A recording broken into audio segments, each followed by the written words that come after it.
The age we live in is almost impossible to stay offline or off of social media.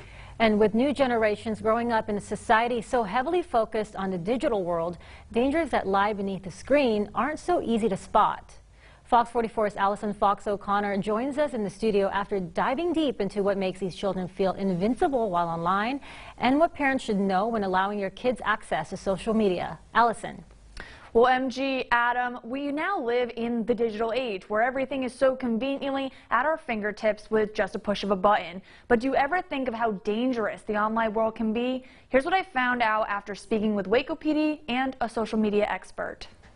We hear Snapchat's evil or TikTok's evil, and they get very into the individual apps themselves, and that's a very slippery slope because any app can be dangerous if it's not used well.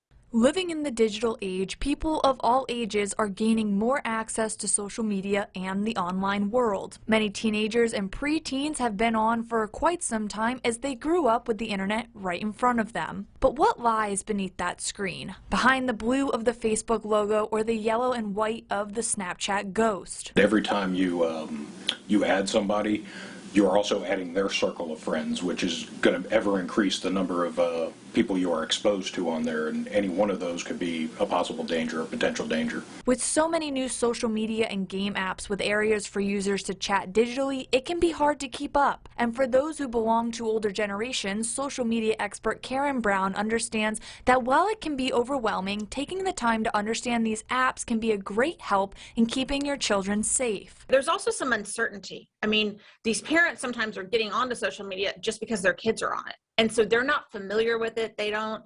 It's not so natural to them as it is to maybe the kids. And so that's the biggest thing that I encourage parents to do, is to get on them themselves and get familiar with them and see what's going on, follow your kids.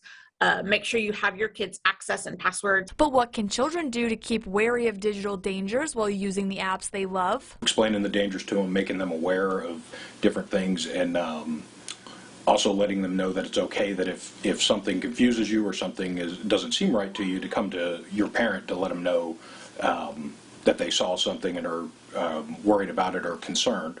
And if you're still unsure about how to approach the social media talk with your children or friends, expert CARYN Brown ended with this comparison. When we were growing up, we had the conversations about stranger danger and how to, if somebody offers you candy in the back of his van, don't get in. But so have the same conversations with your kids of what does that look like? If it sounds too good to be true, or if it's somebody that says they're a friend of a friend of a friend, be cautious. Now, this all may seem a little scary, but the key is communication and understanding. If you have more questions about social media, feel free to reach out to Digital Media Butterfly. In the studio, I'm Allison Fox O'Connor, Fox 44 News.